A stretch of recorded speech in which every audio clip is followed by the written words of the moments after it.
உங்க பீமன் கூட இதுவரையும் தமிழ்ல படிச்சுட்டு இப்ப அங்க வந்து இங்கிலீஷ்ல பேசிட்டு இருக்காரு. இங்கிலீஷ் மீடியம் படிக்கிறார். நான் பீமன் மாதிரி டிகிரி கூட இங்கிலீஷ் மீடியத்துல படிக்கல. கும்பகோணம் அரசு கலை கல்லூரியில டிகிரியும் தமிழ் மீடியத்துல தான் படிச்சேன். சுவாலஜி படிக்கும்போது அதுல புரோட்டோ சாவான்னு வரும். அது எப்படி எதுன்னா அந்த கடையில் எழுதிருக்காங்களா புரோட்டா, அது மாதிரி புரோட்டா சோவான்னு தான் எழுதுவேன்.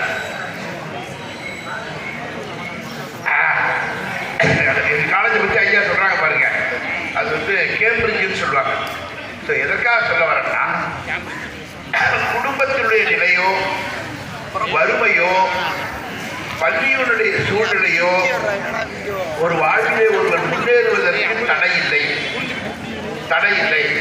அதற்கு உதாரணமாக எவ்வளவுதான் பேர சொல்லலாம், எங்களே சொல்லுகிறோம். உங்க எம்எல்ஏ ஐயாவும் எனக்கு தெரிஞ்ச வரையும் மெட்ராஸ்ல பிறந்து டான் போஸ்கோல படிச்சு லண்டன்ல போய் மேற்படிப்பு படிச்சு மாட்டாருன்னு நான் நினைக்கிறேன். புரிஞ்சுங்களா?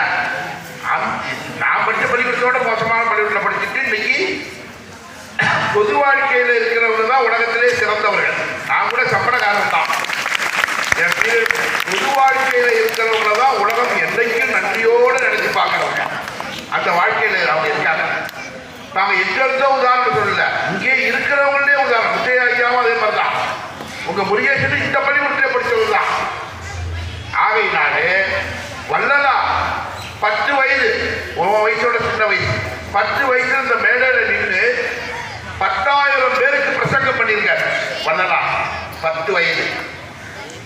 அதே போல பாரதி 11 வயது. உங்களை நிறைய பேருக்கு 11 வயசு இருப்பேன்.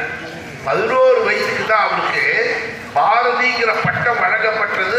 ஏனென்றால் அவர் எழுதிய கவிதைகள், அரசாங்கத்துக்கு எழுதி அந்த கவிதைகளை பார்த்துட்டு எவ்வளவு பெரியவங்களாம் எழுத முடியாத கவிதைகளை 11 வயசுக்கு இந்த பையன் எழுதுகிறான் என்று சொல்லி பாரதி என்ற பட்டம் அவருக்கு கொடுக்கப்பட்டது. அவர் அமெரிக்காவில் படிக்கல, ஜப்பான்ல படிக்கல, ஒன்றும் கிடையாது. நீங்க வாழ்க்கையில முன்னேறணும்னா உங்களுடைய பள்ளி சூழ்நிலையோ வறுமையோ ஊர்ல இருக்கிற இடமோ காரணம் இல்லை. இதை விட ஒரு உதாரணம் சொல்லுவாங்க. குழந்தைகள் தினம். 2 காதுமே கேட்காதவர் உலகத்தினுடைய மிகப்பெரிய இசை மேதையாக மாறினார். அவர் பேர் பீத்தோவான். அவங்க ஆசிரியர் சொல்லிக் கொடுப்பாங்க. அவருக்கே நம்ம போட்ட பீச்சுக்கு காதல உள்ளது. ஆனா எய்தாப்ல இருக்க அத்தனை பேரையும் பாட வச்சு 2 காதும் கேட்காதவர் உலகம். அதே மாதிரி சமீபத்தில் வெட்டு கேம்பிரிட்ஜ் யூனிவர்சிட்டி அவங்க என்ன கூப்பிட்டு என்ன பண்ணாங்கன்னா, பாரு உங்க ஊர் கணித ராமானுஜத்துக்கு ஒரு பள்ளிக்கூட அளவுக்கு இடம் வச்சிருக்காங்க. கணித மேதை ராமானுஜத்துக்கு இன்னைக்கும் அவர் எழுதின கேள்விக்கெல்லாம் பதில் இன்னைக்கு பெரிய பெரிய விஞ்ஞானியால சொல்ல முடியல. அப்படிப்பட்ட ப்ராப்ளம்லாம் எழுதிட்டாரு. அவரால் நடக்க முடியாது, உடம்பு முடியாது, ஏழ்மை, பசி, பட்டினி, வறுமை. கும்பகோணத்தில் இன்னைக்கு உலக கணித மேதையா இருக்காரு.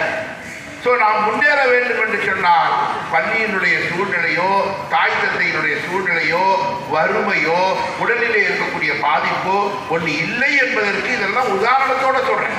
கதை பேசாம உதாரணம் சொல்றேன். அதை விட அந்த 2 ஐயாவும் எம்எல்ஏ ஐயாவும் ரொம்ப பிரமாதமா சொன்னாங்க. அப்துல் கலாம் ஐயா பற்றி சொன்னாங்க.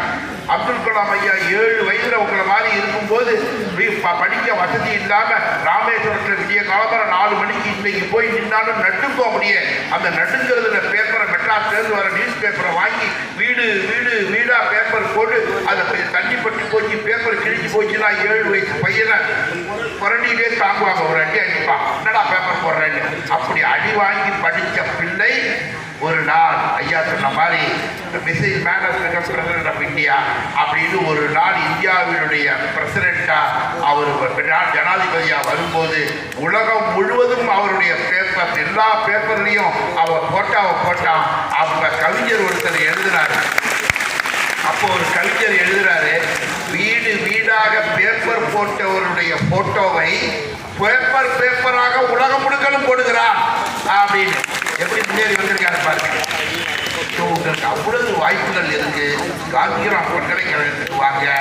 அதே மாதிரி நீங்களும் அப்போ அந்த இங்கிலீஷ் படத்தில் சார்லி சாப்ளின்னு ஒரு நடிகர், அவர் பார்த்தாவே சிரிப்பு வரும். பார்த்தாவே எல்லாரும் சார்லி சாப்ளின் சிரிப்பு வரும். பார்த்தாவே சிரிப்பு வரும். நிறைய சிரிப்பு மூட்டு வேறு நமக்கு இங்கிலீஷ் வேறு தெரியாது, அதுலேயுமே சிரிப்பாக இருக்கும். அவருடைய தந்தை குழந்தையா இருக்கும் போதே, இவர் குழந்தையா இருக்கும்போது வீட்டை விட்டு ஓடிட்டார்.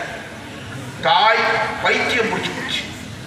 தந்தை ஓடி தாய் பைத்தியம் பிடித்து வறுமையில் இருக்கிற வீட்டில் சிரிக்கிறதுக்கு வாய்ப்பு இருக்கா? ஆனா அப்படிப்பட்ட வீட்டில் பிறந்தவர் உலகத்தில் இருக்கிற அத்தனை கோடி மக்களையும் சிரிக்க வைக்கக்கூடிய சார்லி சாப்பிட்றாங்க வந்தார். இன்னைக்கும் அவருக்கு அவ்வளோ அவார்டு. அவர் பார்த்தா சிரிப்பாரு, நெட்டில் தட்டி பாருங்க சார்லி சாப்பிட்டு அவர் நடக்கிறது முழுவதும் எந்திரிக்கிறது சிரிப்பாகும்.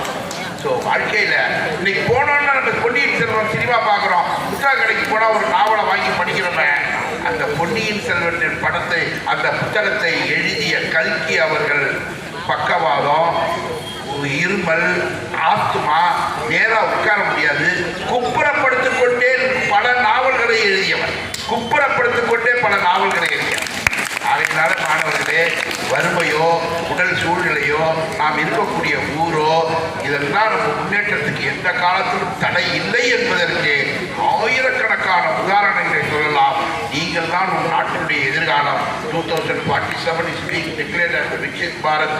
ஒரு வளர்ந்த நாடுகளாக வளர்ந்த நாடாக வர வேண்டும். அந்த வளர்ந்த நாடுகளில் நாங்கள்லாம் இருந்து பார்க்குறோமோ இல்லையோ, நீங்கள் தான் 100வது வருஷம் இந்தியா வரும்போது வளர்ந்த நாடாக பார்க்கும்போது இங்கெல்லாம் பக்கத்துல எல்லாம் புல்லட் ட்ரெயின் போகணும், ஊருக்கு ஊர் ஏரோப்ளைன் இருக்கணும், ஹெலிகாப்டர்ல நீங்க சொந்த மாமா மச்சனை பார்க்க போற அளவுக்கு வளர்ந்து வரணும், ரோடெல்லாம் பிரமாதமாக இருக்கணும், பணம் உங்களுக்கு கொட்டணும். நான் சைப்ரஸ்னு ஒரு நாட்டுக்கு போனேன், ஐயாட்ட வரும்போது சொன்னேன், அவங்க என்கிட்ட கேட்குறாங்க, அந்த நாட்டில் இருக்கிற பணக்காரவங்கலாம் எல்லாருமே பணக்காரவங்க, நான் அங்கே போய் பாடம் நடத்த போயிருந்தேன். என்னை பார்த்து அவங்க கேட்குறாங்க, நம்ம ஒரு 100 ரூபாய் கொடுத்தோம்னா அதை இந்தியாவில் கொடுத்தா வாங்கிக்குவாங்களா அப்படின்னு. வாங்கிக்கிறவங்க இருக்காங்க சார். நீங்கள்லாம் கொடுத்து வச்சவங்க, நான் ஒரு 100 ரூபா கொடுத்தா இந்த நாட்டில் வாங்கிக்கிறதுக்கே ஆள் கிடையாது, அவ்வளோ பெரிய பணக்கார நாடு. அதுபோல நாடாக நாம் நாடு வர வேண்டும் என்று சொன்னால் நீங்கள் நன்றாக படிக்க வேண்டும், ஹெல்த்தை நல்லா பார்த்துக்கணும். சில எங்கே பார்த்தாலும் இப்போ தவறான விஷயங்கள்லாம் நடக்குது. ஏதோ ஒரு மயக்கம் வர மாதிரி ஒரு முட்டையை சாப்பிட்றது, இது பண்ணுற மாதிரி ஒரு கூலிங் சாப்பிட்றது, இதிலெல்லாம் போய் உங்களுடைய அந்த பக்கமே போகாதீங்க. இதை மட்டும் சொல்லிட்டு நிறுத்துறேன். எங்கள் தெருவில் ஒரு அம்மா வேலை செய்யுது, 12 வீட்டில் வேலை செய்யுது, 600 ரூபா 700 ரூபா கொடுப்போம். 12 வீட்டில் வேலை செய்யலாமா, ஓட முடியாது வீட்டு வேலை. அப்படி ஓடி உழைச்சி ஒரே பிள்ளை, அந்த பிள்ளை தவறான வழியில் போய் அவரை கொண்டு அப்புறம் திருத்தி, இந்த தப்பான போதைப் பொருள் முறையில் போய் திருத்தி பள்ளிக்கூடத்தில் கொண்டு மெட்ராஸில் விட்டு நல்லவனாக்கி கொண்டுட்டு வந்தாலும் இப்போ அவங்க தப்பை செய்யறதில்லை. ஆனால் போலீஸு எப்பப்பெல்லாம் கவர்மெண்ட்டில் கேஸ் போடு அந்த பக்கம் அதை விற்கிறாங்க இதை விற்கிறாங்கன்னு சொன்னால், உண்மையிலே விற்கிறவங்களை பிடிக்கிற போகும்போது இந்த பையனையும் சேர்த்து கொண்டு போயிடுறாங்க, இவனையும் பிடிச்சி நல்லவனாயும் திருப்பி போகிறாங்க. அதனால் கெட்ட பாதையில் போகாதீங்க, நல்ல பாதையில் மட்டும் நீங்கள் செல்ல வேண்டும் என்று சொல்லி இருக்கக்கூடிய ஆசிரியர்கள்லாம் உங்களுக்கு அருமையான ஆசிரியர்கள் என்று சொன்னால், ஆசிரியர்களுடைய இது ரொம்ப முக்கியம். நல்ல ஆசிரியர்களாக இல்லாட்டினா, அது ஒரு பள்ளிக்கூடத்தில் ஒரு பையன் படிக்கிறான், அவங்க அப்பா வீட்டில் படிச்சுக்கிட்டு இருக்கும்போது ஷேவ் பண்ணிக்கிட்டு இருக்காரு. அவன் பையன் என்ன பண்ணான்னா, படிச்சுக்கிட்டே இருக்கான், சயின்ஸ் படிக்கிறான். படிக்கும்போது எலக்ட்ரிக் குட்டி அப்படின்னு படிக்கிறான். இந்த எலக்ட்ரிக் குட்டி அல்பீன் அப்படின்றத இங்கிலீஷில் படிக்கிறான். எலக்ட்ரிக் குட்டின்னு ஏதாவது வார்த்தை இருக்கா? இல்லை. அவங்க அப்பா டென்ஷன் ஆகிட்டாரு, ப்ரைவேட் ஸ்கூலு, நான் சம்பாதிக்கிற பணமெல்லாம் உடனே வேண்டாம் செலவு பண்ணுறேன், எலக்ட்ரிக் குட்டின்னு படிக்கிறீடா என்னடா இது, அப்படி வார்த்தையே இல்லைடா, அதான் எங்கள் மிஸ் சொல்லிட்டா அதெல்லாம் கரைஞ்சி வேலையை பாரு அப்படின்ட்டான். வாடா மிஸ்ஸை போய் பார்க்கணும், பாதி சேமியோட நுறையோடு போகிறாரு. போய் மிஸ்ஸு இது என்ன மிஸ் இது எலக்ட்ரிக் குட்டின்னு படிக்கிறான். ஒரு மிஸ் சொன்னாங்களாம், வையா உனக்கு எத்தனை பிள்ளை? ஒரு பிள்ளை. நாங்கள் இங்கே 50 பிள்ளைய வச்சு பார்க்குறோம்ல, ஒரு பிள்ளை ஒரு மாதிரி தான் இருக்கும். உன் பிள்ளையோட கெப்பா குட்டி அவ்வளோதான், அவ்வளோதான். இதையே பெருசு படுத்திட்டு இங்கே வரணும்னா என்னடா எலக்ட்ரிக் குட்டிங்கிறான். டீச்சரு கெப்பா குட்டின்னு ரொம்ப கோவப்பட்டு ஹெட் மாஸ்டர்கிட்ட போனாங்க. இவரை பார்க்காதீங்க, நான் சொல்றது வேற ஸ்கூலு.